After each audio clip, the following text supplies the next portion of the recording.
What is up, you guys? I'm Just Green, and in this video, I'm going to be telling you reasons why you probably shouldn't buy an Intel MacBook in 2022.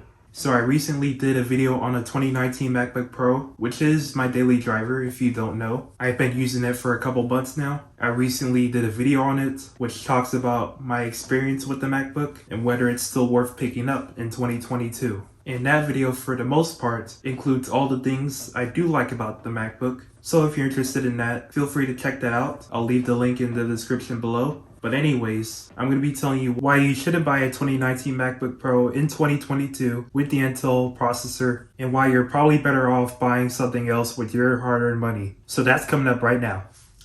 So I'll start off with the elephant in the room, and that is the thermal throttling. Now, this is very common for me. I'm more of a heavy user. I usually do a lot of video editing. I do music production. I work on games using a game engine. And most of the time, I'll have like multiple project files open. And that's where the thermal throttling comes into play. So when I'm doing any sort of resource intensive work, the machine likes to get very hot. The fans ramp up to full speed. And in this case, it could even go to a point where I'm losing performance because of this. And it might have to do with how thin this computer is. It is ridiculously thin. So basically, Apple has to make the smallest cooling system as humanly possible to fit in such a thin profile. And that's what leads to problems like this. But not only that, these Intel chips tend to use a lot of power, and when you compare that to something like the new M1 chips, those are way more efficient by giving you way more performance while still using much less power. So these Intel chips can be pretty power hungry, so when you combine that with such a thin profile, which then equals a less efficient cooling system in the computer, that is basically a recipe for disaster.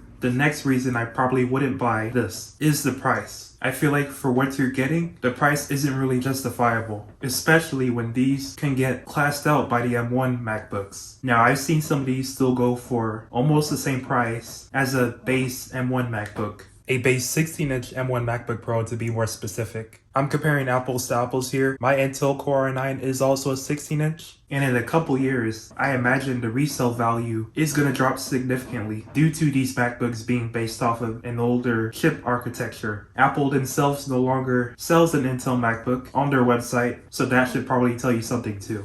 These still sell for a very high premium, and I feel like you're just better off spending the extra bucks and getting yourself an M1 MacBook. Now, if you get a really good deal on one of these, I feel like it could be worth the buy. But even at that point, I would just say go with an older MacBook. If you're somebody who is a light user, maybe is just using it for school or college, needs to do a couple documents, browse the web, I would go as low as a 2012 MacBook Pro. Even those are still good for a simple task like that. You really do not need a newer Intel MacBook. You can save yourself a ton of money, and of course, maybe you're more of a heavy user like me. You do things like video editing, music production. Then of course, maybe you want to go with a newer MacBook, but don't go any higher than a 2017 MacBook, because the performance between a 2017 MacBook and a 2019 MacBook really isn't that drastic that you should be spending such a premium for the latest Intel MacBook. So if you want to save a ton of money, you really do not need the latest Intel MacBook.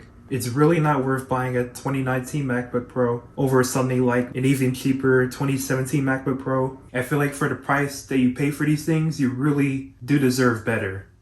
So those are my thoughts on why you probably should not buy this MacBook in 2022. If you guys found this video helpful, please consider leaving me a like and subscribing to the channel. It really does help me out. And what are your thoughts on the 2019 MacBook Pro with the Intel processor? Do you own one of these machines? And do you agree with the points that I made in this video? I would love to hear back from you guys. But with that being said, I'll see you guys in the next video.